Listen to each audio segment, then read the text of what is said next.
Ça chauffe au sein de l'administration publique. Les agents et fonctionnaires de l'État ont durci les temps et sont décidés à poursuivre la grève. Fermés depuis le 3 juillet, les laboratoires Promed a vu ses portes réouvertes par le ministre de la Santé après une deuxième visite d'inspection.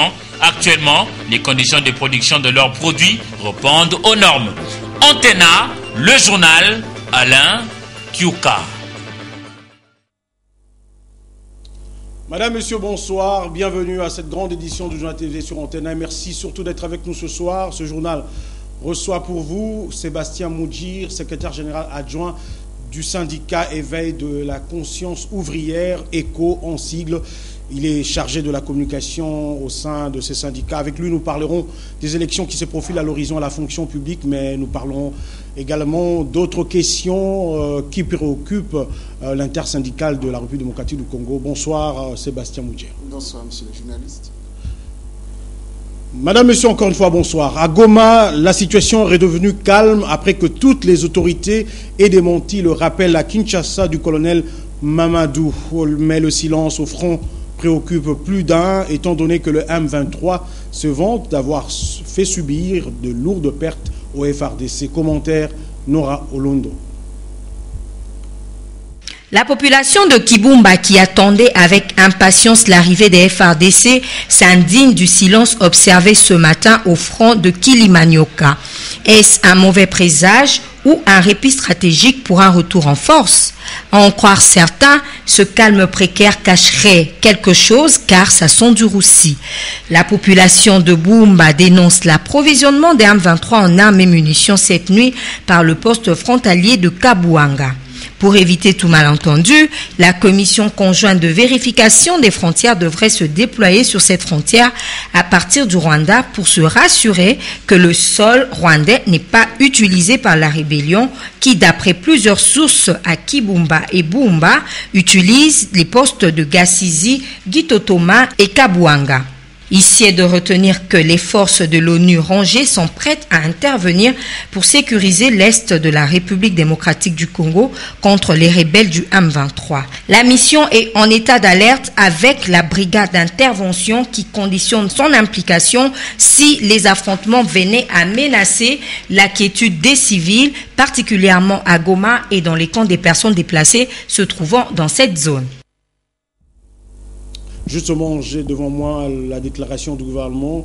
Le gouvernement de la République démocratique du Congo est informé de rumeurs malveillantes insinuant que 2 officiers des FARDC assumant des responsabilités de commandement au Nord Kivu et en charge du front près de Goma ont été rappelés à Kinshasa. Cette information est fausse et relève de la pure intoxication de la part de forces ennemies qui, en difficulté, tentent ainsi de démobiliser les vaillantes troupes de FARDC dont le comportement de bravoure désarçonne les agresseurs. Le gouvernement de la RDC appelle par conséquent la population congolaise en général et celle de l'Est en particulier à demeurer vigilante et à retracer l'origine de cette désinformation à dessein. Les auteurs de cette forfaiture et leurs relais sont à dénoncer aux autorités compétentes.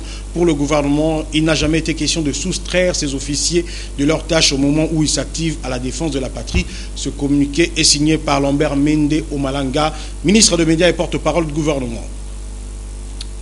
L'on compte déjà plusieurs jours depuis qu'un mouvement de grève a été décrété au sein de l'administration publique. Malgré les efforts fournis par l'intersyndicale, les violons ne s'accordent toujours pas entre le gouvernement et les fonctionnaires concernés. Nadia Koulinfouka nous en parle. Décrétée en début de ce mois, soit le 5 juillet 2013, la grève des agents et fonctionnaires de l'administration publique se poursuit jusqu'à l'heure actuelle sans désemparer, et cela malgré les tentatives de négociation amorcées entre gouvernement et syndicalistes. Pour l'intersyndicale, c'est le ministre de la fonction publique qui serait à la base de cette situation des blocages. En effet, selon les dires de ces agents de l'État, Jean-Claude Kibala est reproché d'instaurer un système peu démocratique tendant à étouffer les syndicalistes, les empêchant ainsi d'exprimer librement ce qu'ils pensent être des revendications sociales. Nonobstant les remue-ménages observés ces derniers temps au sein de l'administration publique, les syndicalistes sont plus que décidés à trouver des réponses définitives à leurs revendications. Pour attester cette approche, ils sont descendus à nouveau sur terrain pour sensibiliser les autres fonctionnaires regroupés dans différents secteurs publics à emboîter les pas. Mais entre-temps, la grève poursuit son bonhomme de chemin au détriment de l'appareil étatique. Le président de la République démocratique du Congo, Joseph Kabila, est rentré cet après-midi à Kinshasa après avoir passé une brève visite de quelques heures à Brazzaville. Sur place, il a rencontré son homologue de la République du Congo, Denis Sassou Nguesso. Nous allons tenter de joindre sur place notre envoyé spécial, James Katambwa. James Katambwa, bonsoir. Bonsoir, Alain Tuka. Bonsoir, James Katambwa. Est-ce que vous m'entendez? Bonsoir, Alain Tuka. Apparemment, nous avons quelques petits problèmes de liaison. James Katambwa, bonsoir. Bonsoir. Ah, vous m'entendez maintenant. Le président Joseph Kabila vient de rentrer à Kinshasa après un bref séjour à Brazzaville. De quoi il a été question à Brazza? Quel a été l'objet de ce séjour? Oui, Alain, le président Joseph Kabila a effectivement effectué un bref séjour à Brazzaville. C'était une visite de courtoisie et de travail.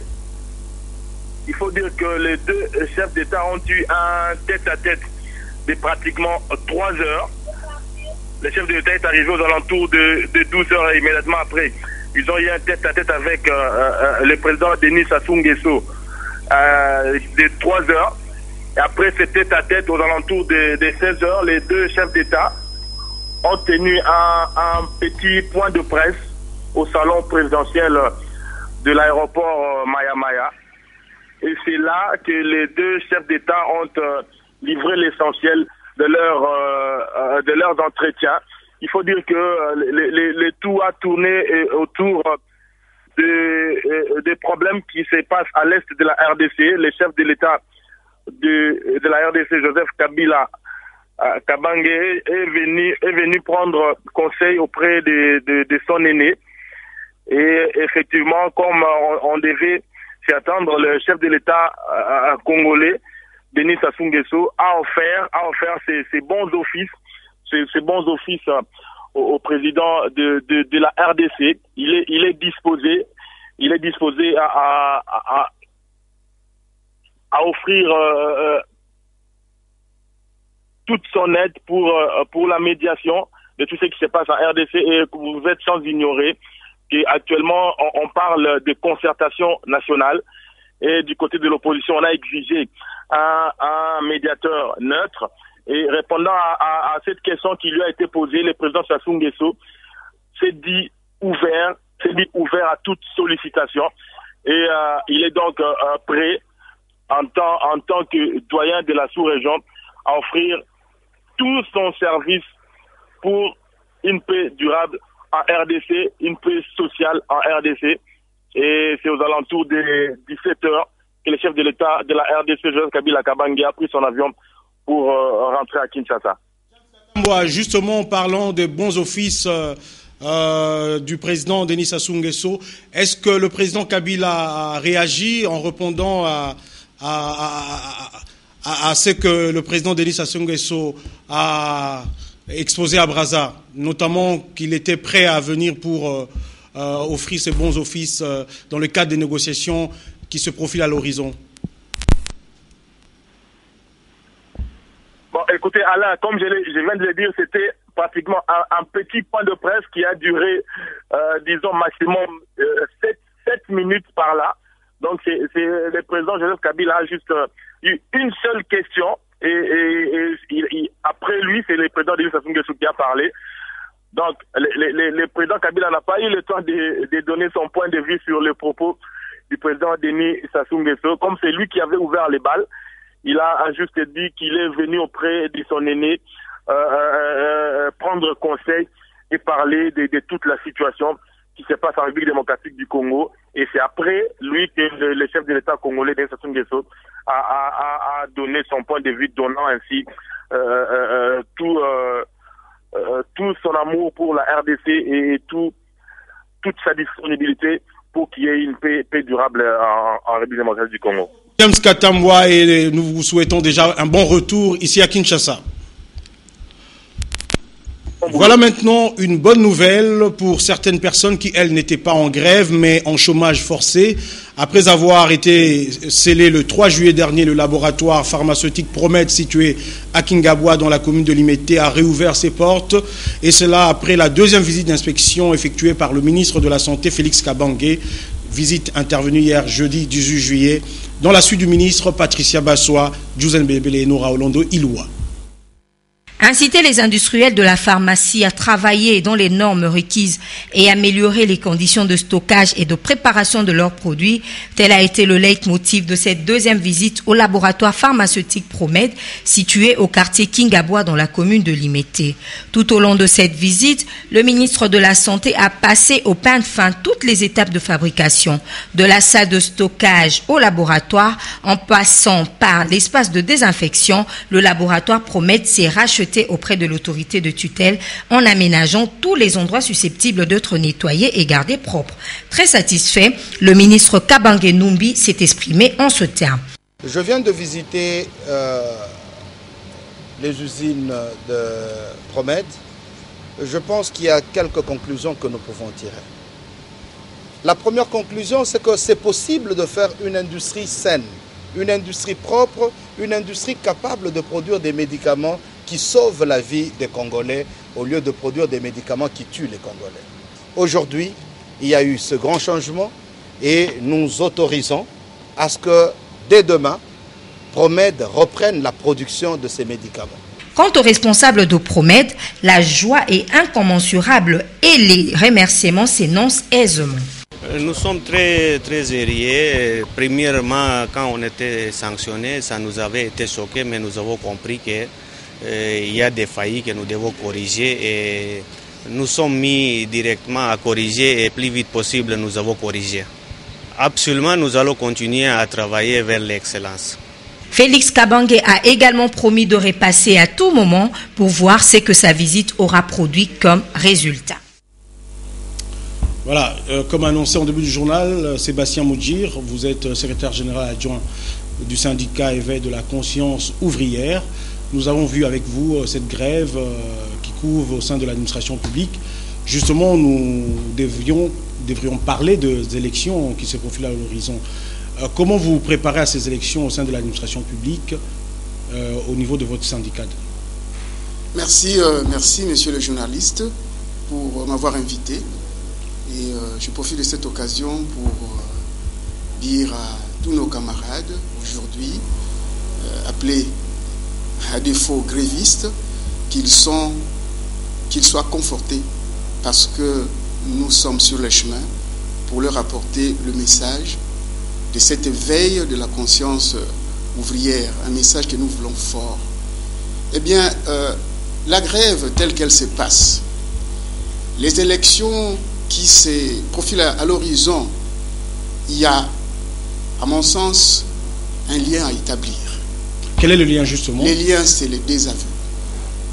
Les liens, c'est les désaveux.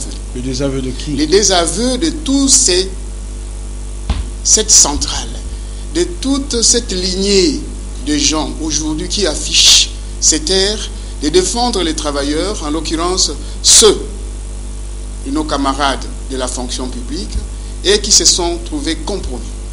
Le clientélisme, croyez-moi, a élu domicile dans ce type du syndicalisme. Justement, je voulais vous poser une question parce que souvent on vous accuse, vous les syndicalistes, de vous enrichir sur le dos des travailleurs, des agents. Est-ce qu'aujourd'hui, être syndicaliste, ce n'est pas aussi par désir d'avoir un peu de sous? Je ne pense pas. Je ne pense pas que cela soit... Écoutez, nous n'allons pas réinventer la roue. Le syndicalisme est né fondamentalement par les désirs profonds de vouloir défendre les travailleurs. Si jamais il y a des déviations dans le sens que nous sommes en train de voir aujourd'hui, dans les chefs de certains syndicalistes et de certaines entreprises bien connues, eh bien cela relève aussi de l'éducation. Oui, puisque vous avez parlé du clientélisme, de la corruption même,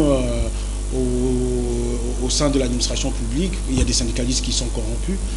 Mais qu'est-ce qui prouve que vous, en venant avec ce syndicat Éveil de la conscience ouvrière, vous allez assainir les mœurs?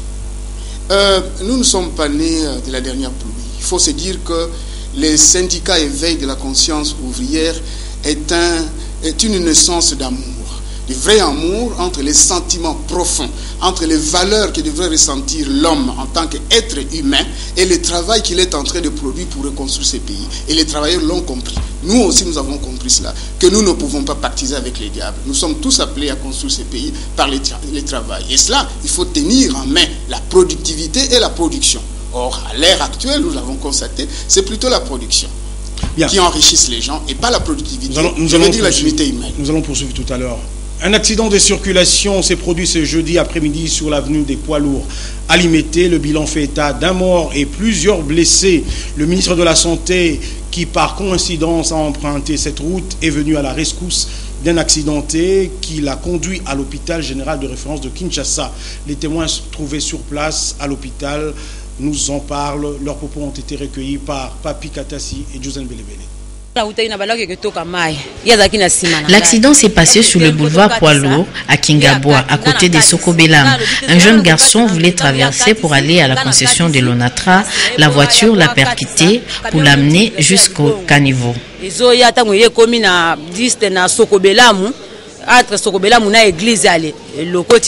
Dans l'entretemps, le ministre de la Santé était de passage et voyant qu'on voulait transporter la victime à la moto, il a décidé de l'amener dans sa voiture. Direction hôpital général Kinshasa.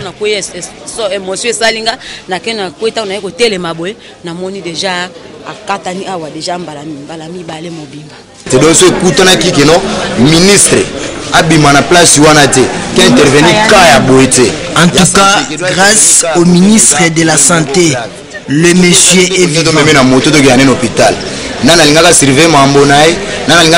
Si ce n'était pas le cas, mais l'accidenté allait mourir et décéder. En tout cas, on remercie le ministre pour cette action. Mais oui, déjà. Qui dit accident de circulation, on peut directement penser aux assurances. En tout cas, la SONAS, elle continue à indemniser les victimes des sinistres ayant souscrit chez elle. À travers l'opération Jeudi Sinistre du 8 juillet, l'assureur national a traité 86 dossiers sinistres. La paye a été assurée par 10 de ses agents et ça se passait à Limete, 7e rue. Reportage pour le Don Gaziabi. Souscrire aux assurances que propose la Société nationale d'assurance est un geste salvateur pour les Congolais car cela leur permet d'être indemnisés en cas de sinistre. Ceux des victimes d'accidents qui se sont présentés hier jeudi 18 juillet à l'agence SONAS de la 7e rue Limete s'en sont rendus compte et l'ont témoigné. Notre client vient d'être dans ce droit et c'est un geste qui ne reste pas à être encouragé. Nous louons l'effort de la SONAS et demandons à quiconque se sent incertain de pouvoir venir auprès de la SONAS, notre client quotidien, pour pouvoir être dans ce droit. Mais la procédure qui demande à ce que le client ou l'accidenté ou le sinistré puisse entrer dans ce droit est accompli aujourd'hui. Justin venait de récupérer tout ce qui devait lui être dû. À l'occurrence, on venait de lui indemniser et Justin rentre au village ou dans sa maison, tout sur rien. Pour l'opération Jeudi Sinistre qui s'est déroulée le 18 juillet à Kinshasa, 86 dossiers sinistres des assurances auto, vie et incendie ont été payés par 10 agences, dont la Direction Générale avec 58 dossiers, l'agence d'Endolo avec 9 dossiers, l'agence de la Funa avec 5 dossiers, l'agence d'Nsele Maluku avec 4 dossiers, l'agence des Sosimat avec 3 dossiers, les agences de Mongafula et du 30 juin avec chacune 2 dossiers et celle de Yolo, des Huileries et de Kassavubu avec chacune un dossier. Quelques communiqués de l'UNPC avant de poursuivre avec les reportages. La commission de discipline et d'éthique professionnelle de l'Union nationale de la presse du Congo, tribunal de pairs des journalistes œuvrant en RDC, informe le public en général et les professionnels des médias en particulier qu'après avoir examiné la situation alarmante qui a prévalu longtemps au sein de l'Union nationale de la presse du Congo, section Katanga, et se fondant sur les dispositions des statuts de l'UNPC, du statut particulier de la Commission des disciplines et d'éthique professionnelle, des rapports de l'UNPC de la Commission des disciplines section Katanga, décide de la suspension jusqu'à nouvel ordre à convenir avec le comité directeur de l'UNPC, de Madame Nyamulenda Mwassa, présidente intérimaire de l'UNPC Katanga, Monsieur Jérôme Mouepou, secrétaire provincial, et Madame Irène Boundoulé, trésorière adjointe. Il leur est reproché les détournements des biens de l'Union, la mauvaise gestion et la détérioration des rapports professionnels au sein des organes de l'UNPC Katanga. Et puis la commission des disciplines et d'éthique professionnelle de l'Union nationale de la presse du Congo, tribunal de pairs de journalistes œuvrant en RDC, informe le public en général et les professionnels des médias en particulier qu'à dater de ce jour, le journaliste Pierre Yula Omombo, éditeur responsable du journal Libre Débat, est frappé d'une exclusion définitive de la profession pour dénonciation calomnieuse et divulgation de sources d'informations en violation du code éthique et de déontologie journalistique ayant coûté la révocation de 4 agents de l'Office congolais de contrôle OCC, ceux en violation des articles 1, 2, 4, 5 et 11 du dit code. Déjà condamné par une autre décision du tribunal de pairs numéro 036/éthique 2010 du 17 novembre 2010, Pierre Yula Omombo est à ce titre un récidiviste condamné ainsi par défaut pour n'avoir pas répondu à toutes les invitations lui lancées en vue de présenter ses moyens de défense. Les vacances parlementaires constituent un moment privilégié de communion et de contact entre les députés et sénateurs et leurs bases respectives. Mais la question que l'on se pose est de savoir si les élus du peuple se sont bel et bien rendus auprès de leur base durant ou depuis le début de ces vacances parlementaires. Nadine Galoula et Joseph Belebele se sont penchés sur la question. Le règlement intérieur du Parlement prévoit des activités parlementaires pendant 3 mois. Ces temps permet aux élus du peuple non seulement de se reposer, mais aussi de revenus vers leurs bases respectives afin de prêter oreille aux doléances de leur électorat. À Kinshasa, la plupart des électeurs des 4 districts fustigent le comportement de leurs élus qu'ils qualifient de non conformes aux pratiques parlementaires. En effet, soutiennent-ils, le député ne rentre plus à la base pour s'imprégner de ces problèmes afin d'être à mesure de les soumettre aux plénières en vue de trouver des solutions. Prochainement, voter avec raison et de ne pas voter n'importe qui et qu'on puisse voter des gens qui sont capables à répondre à nos préoccupations. Nous avons voté les députés. Nous voulons à ce que les députés-là vont à l'Assemblée nous représenter, poser nos problèmes à l'Assemblée afin que l'État prenne solution pour le peuple. C'est ça notre position. Quelques cas se démarquent néanmoins du lot de par la considération qu'ils ont vis-à-vis de leur électorat. Le cas de Serge Mayamba qui estime qu'il maintient les contacts avec sa base, notamment à travers les rencontres qu'il organise avec elle. Effectivement, d'ailleurs, comme j'ai dit tout à l'heure, nous, en ce qui nous concerne, nous avons la particularité de vivre avec cette base, donc d'être au cœur des problèmes qui se posent dans cette base. Faire des promesses, c'est bien, mais les réaliser, c'est beaucoup mieux. Attendons voir. Et cette période n'est pas seulement celle des vacances parlementaires, puisque les élèves aussi sont en vacances officiellement depuis le 2 juillet dernier. Justement, le centre Wallonie-Bruxelles a saisi l'occasion pour organiser durant une dizaine de jours une colonie de vacances au bénéfice des élèves de différentes écoles de la capitale dont l'âge varie entre 8 et 18 ans. Ces élèves ont été notamment sensibilisés à pratiquer la lecture, d'où le thème choisi par les organisateurs de cette colonie, livre ouvert. Reportage Noël Okola, Joseph Belebele. Une ambiance non habituelle a régné ce vendredi 19 juillet à l'occasion de la clôture de la colonie de vacances initiée par le centre Wallonie-Bruxelles à Gombe. Chants, contes ont émerveillé l'assistance et la présentation de l'ouvrage Les cauchemardesques de Tabou, où l'auteur parle de la manière de vivre des Quinois. Ce livre, c'est un travail de longue haleine, puisqu'après le livre a reçu un prix littéraire à l'ambassade américaine lors d'un concours. Et donc c'est un livre qui raconte le vécu quotidien des Quinois. Une colonie des vacances, mais qui a un sujet ou un thème très très important, un livre ouvert. Dans cette colonie, on rencontre des écrivains, des éditeurs. Et je pense bien que ce que les jeunes doivent retenir, c'est celui-là. L'intérêt qu'ils doivent porter pour le livre, car le livre et la lecture sont 2 éléments qui contribueront toujours pour la promotion de la culture et même pour l'épanouissement de l'homme. Cette colonie de vacances a été une occasion pour les enfants de 8 à 18 ans de se familiariser avec la lecture de différents ouvrages, car l'on dit souvent que la lecture est un exercice indispensable pour une bonne maîtrise de la langue française et pour une bonne préparation intellectuelle. Voilà, il n'y a pas que la pratique de la lecture qui est indispensable pour les élèves, mais également la pratique du sport. Justement, puisqu'on en parle, sachez que les 4 équipes qualifiées pour les demi-finales de la 49e édition de la Coupe du Congo de football sont désormais connues. Il s'agit du groupe Bazano de Lumbashi, MK de Kinshasa, Vutuka de Bandundu et Bukavu Dawa du Sud Kivu. Elles vont devoir rivaliser d'ardeur pour disputer l'unique place qualificative restante de la Coupe africaine de confédération. Reportage d'Ndaye Ilambwechi. Les matchs de la phase de poule de la 49e édition de la Coupe du Congo de football s'acheminent vers la fin. Répartis dans quelques sites à travers la RD Congo, les qualifiés en demi-finale sont connus. Au site de Boma, le football club MK a classifié et a terminé premier avec carton plein, 18 points pour 6 victoires en 6 rencontres disputées. Les protégés de Max Moquet se sont retrouvés avec la meilleure attaque et la meilleure défense. Ils ont marqué 12 buts contre un seul encaissé.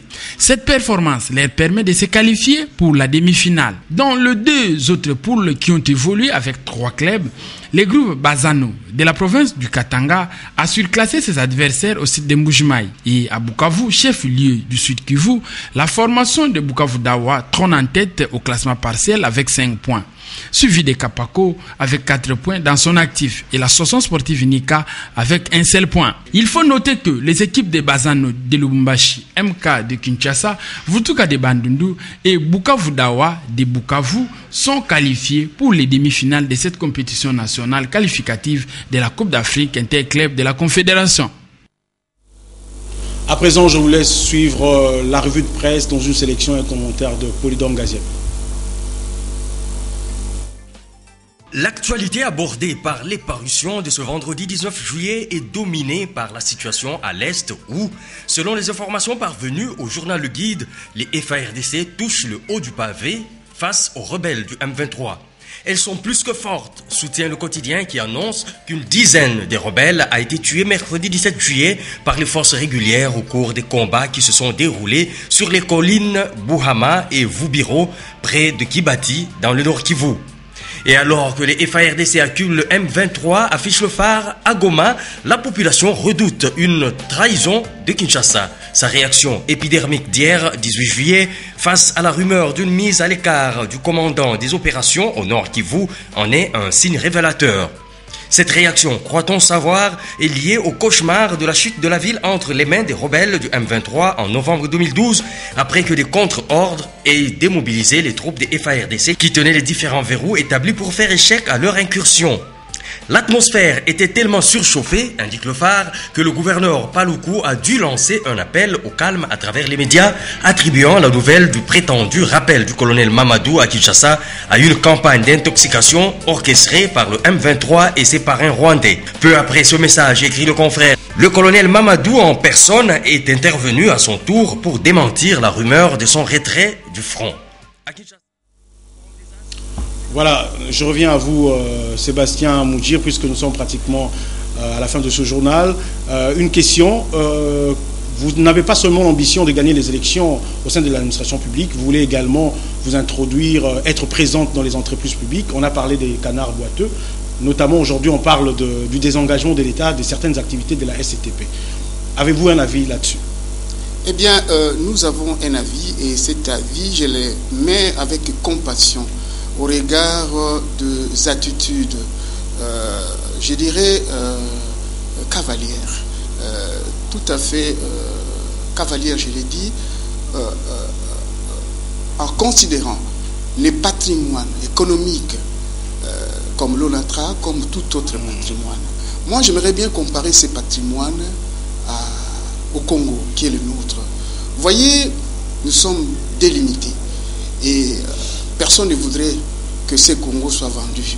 Personne ne voudrait qu'on puisse repousser, même d'un seul centimètre, les limites de notre pays. Autant nous devons considérer aussi l'ONATRA, qui compte parmi Donc vous êtes contre la privatisation? non, pas nécessairement contre, mais l'on doit tenir compte de tout le monde. L'on doit tenir compte de partenaires sérieux qui composent cette société qu'est le Congo, qui composent cette entreprise-là que vous appelez ici STP, que nous appelions nous à l'époque l'ONATRA. Donc nous ne sommes pas totalement contre, mais ce que nous aimerions dire est que le partenaire soit mis ensemble, qu'il y ait un cadre de clarification afin que toute donnée ne puisse pas aller simplement dans le sens que nous trouvons aujourd'hui unilatéral. Nous souhaitons bonne chance à votre syndicat qui est dirigé d'ailleurs par Lambert Osango qui draine une longue expérience en la matière. Parce qu'il n'a jamais trahi sa conscience. Merci beaucoup. Merci également à vous, chers téléspectateurs, de nous avoir suivis. Prochain rendez-vous avec les informations demain. Portez-vous bien. Excellent sur le programme sur Antena. Bonsoir.